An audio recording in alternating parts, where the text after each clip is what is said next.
the Stones gig.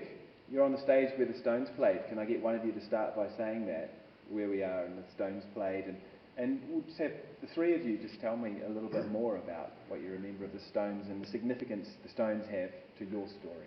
Okay. Everyone's looking at me, I'm sure. Okay, here we are, many years later, standing on the stage where we all saw the Rolling Stones. This is Keith and this is Brian.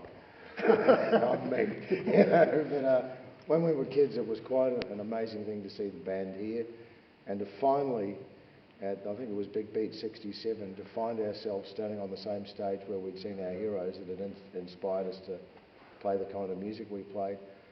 Well, I can only speak for myself. I couldn't believe it. You know, I think, wow, I've hit the big time. I'm in the Civic Theatre. And what are you got to say about that, Vaughan? Well, when we sort of came out on stage here and were playing, just the audience reaction, like the audience sort of cheering and all the yelling and the carrying on, and it just felt like you'd actually made it, you know. Yeah. It was like we'd paid them. Yeah. You know, but we did walk on, and everyone, as we've mentioned at the time, was extremely well suited. They'd spent a lot of money on our attire, and we might have been dressed in what we picked up off the floor beside the bed that morning, which would have been rather colourful. Yeah, I think we played Elmore James that night, didn't we? Yeah. We did, yeah. Goodbye Baby, wasn't it? And we played that Train Kept a Rolling. I remember playing that, but I also remember... let's just stick to the Stones for a little bit. Righto. Let's talk, I'd like to have a bit more detail about... Here, and we just started hanging out and going to the local... In particular, as I'd played the drums, I was watching Charlie Watts, and what amazed me is how tidy he was. Little sports jacket, and everything looked like designer clothing, yet the other guys...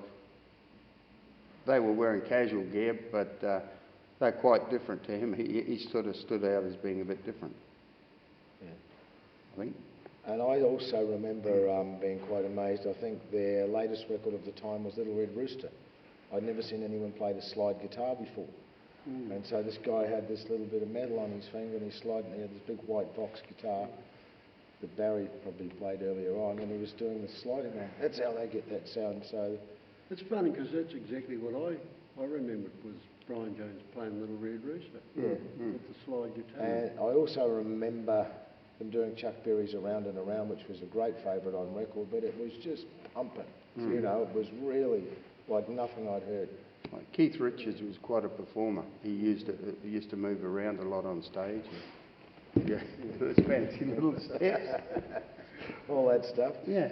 And Jagger was the consummate performer. He still is. Like, he was a really charismatic guy who had all the fancy footwork down, and he was but in those days it was also brief because they were part of a package tour, and in those 60s shows bands would be on stage for maybe even less than half an hour. You know, there'd be 6 songs, wouldn't there? Yeah. You know, like there was Ray Columbus and the Invaders on that tour, that band with the falsetto voices, the New Beats, Roy Orbison, and there was a local, but always the local, I don't know who the local band was from Invercargill, but each band would have done 20 to 30 minutes maximum. So you had to kind of take it in pretty quickly. No, I think they controlled their own sound, didn't they? Their own amps? Yep. Yeah, rather than having big banks of technicians and that in front of them. There was no foldback monitors or anything like there was in those days. There was a little column of speakers either side of the stage, you know. But that's how everyone performed at the time. But the sound was so big and very professional. And always very small amps, like none of these big Marshall stacks, just like little Fender and Vox amps, weren't they? 30 watt things, yeah. Can we just, Spencer, you okay there? Your Nikon's working okay? Yep, it's rolling. And you're getting sort of close up mid shots with that, are you? I've kind of just got it locked off at a 3-shot. Okay, and that's a 3-shot as well? That's a 3-shot as well. We'll try and get like 1 Sure. shot to 2 shots. It's quite extraordinary to think that the Rolling Stones did such an extensive tour of New Zealand, came to all these small towns, isn't it? And Roy was an amazing tour. It really was, but it was not uncommon at the time. I mean, there was they would bring out lots of bands together, like they'd package, like putting the Pretty Things with, say, Sandy Shaw, the girl singer, and Eden Kane, who was a real wide-suited pop singer. Like, there was like no real thought. And PJ Proby was on another one. Yeah, but they were also, they would put 4 or 5 major name acts that would have been enough to pull a crowd on their own, you would think. Like, I would much rather have heard the Stones play for 2.5 hours than hear the rest of it, although all due respect to all of them, Roy Orbison was great and all that, but that's just what you were used to, you know, you get half an hour. And that was it. And they would often do, like, it'd be the 6 o'clock show and then the 9 o'clock show. That's how quickly it was all over. They'd get to each place and have to do 2 shows in one night. So it was pretty common, wasn't it? Yeah. And the Pretty Things gig here. The Pretty Things took it to another level. Now, the Stones had their hair sort of down about here. Phil May came out, he had his hair like down to here, parted in the middle. He actually did look like a woman, you know, and all this going, hey, you know. But the sound was even tougher than the Stones, like, wasn't it? It was louder. Yeah. It was really loud. Yeah, it was yeah. really raucous, really raw, and even more inspiring for me. And I thought, God, these guys have taken it to another level, you know. And I didn't think consciously, how far can we take it? But it kind of went like that. Not that we ever reached their heights, but it was like seeing something like that. It was like, well, you can do anything now. We can do that. There's no rules, there's no boundaries. And I just knew that if I was going to be in a band, it wasn't going to be a nice band that stood there and sang in neat harmonies. Not that I probably could have, but I met the right people. There's 2 of them. I guess you could make... Young musicians our age in every city in New Zealand would have done the same thing. There must have been a lot of bands sprung up after that. Like we went to Dunedin, The and third there chapter was were there, guys weren't they? playing a similar repertoire to ours, but and all Not that, down here though. but not in Invercargill. But you know, through the country, I'm sure the Pretty Things and Stones had that effect. But so did the Beatles, you know. But as apart from being a punk band, the Pretty Things, their repertoire was basically rock blues.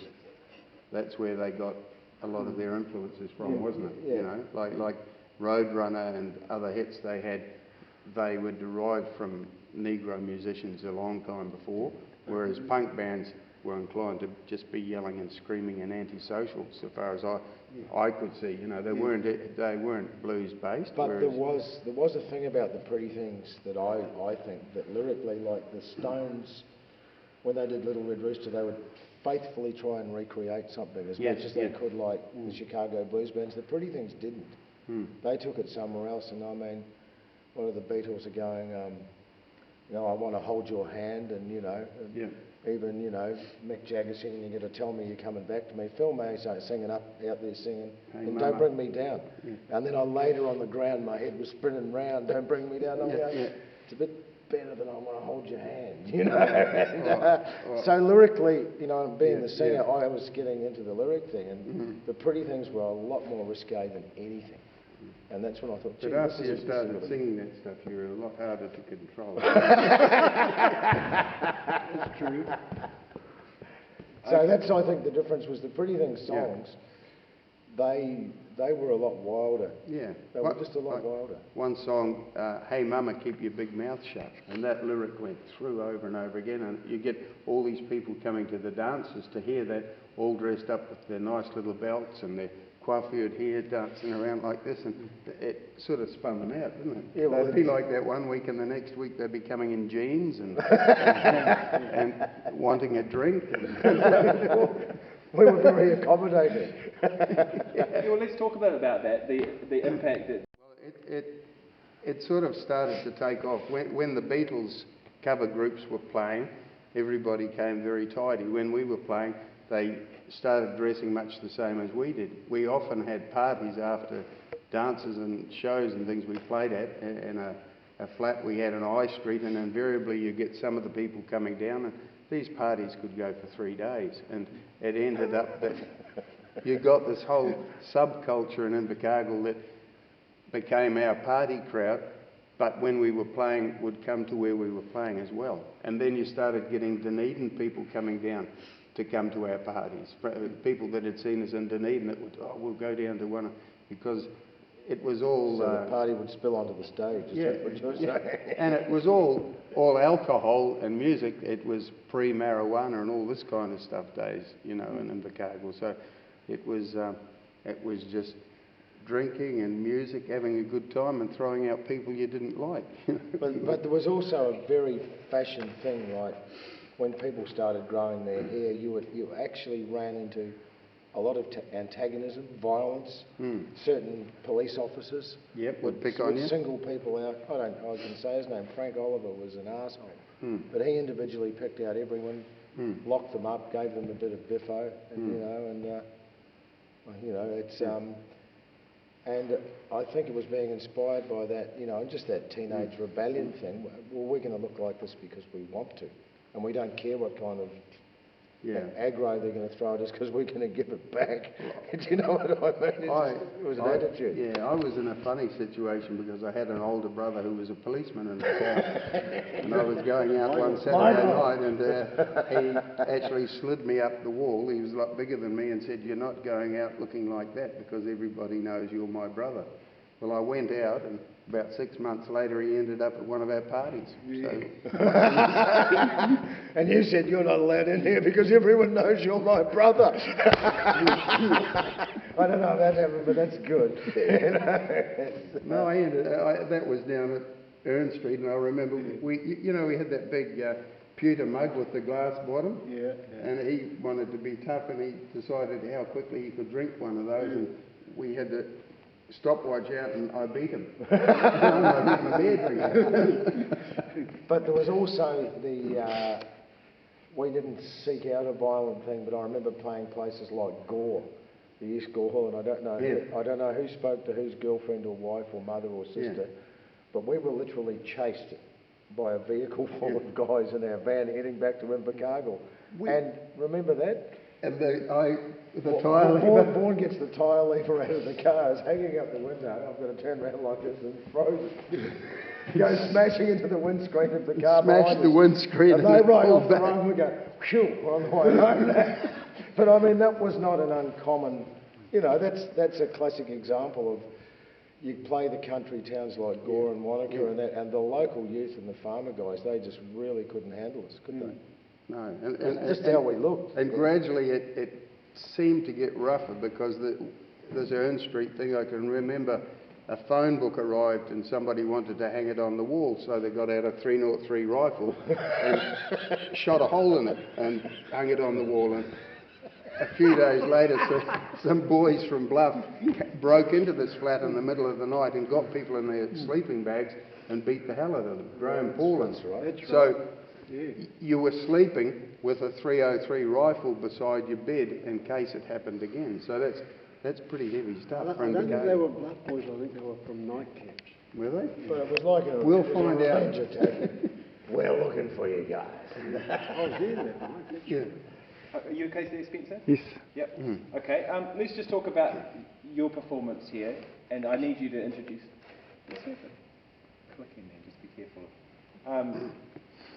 I just need you to introduce the topic by saying...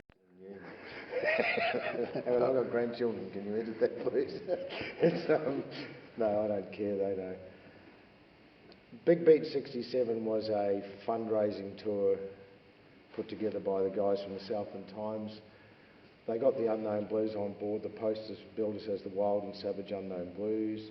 They had lots of the local acts, Dave Kennedy's band, Anne Rutherford, and lots of players. They were giving money to old people's homes. The grand finale was here at the Civic Theatre. It was called Big Beat 67. And we found ourselves on the stage that we had seen the Rolling Stones and the Pretty Things perform on. And that, while it's still standing here today, I remember that. My hair stood up, my arms were working, and I thought, God, I thought I'd really made it there. And I think we turned in a good rocking performance that, did our heroes proud. So what are you guys going to say about that? Didn't you play a Wilson Pickett number, sing a Wilson Pickett number? Probably. Land of 1,000 somethings? No.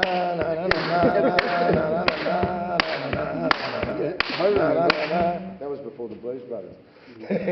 So, yeah, we did that here. And I think we used to change lyrics sometimes too, didn't we? Possibly. Well, while we're on a stage, tell me, what were the Unknown Blues like as a live act? They were good. And I need you to work the question into the answer, whoever's going to start off. Yeah, the Unknown Blues is a Hold live on, act.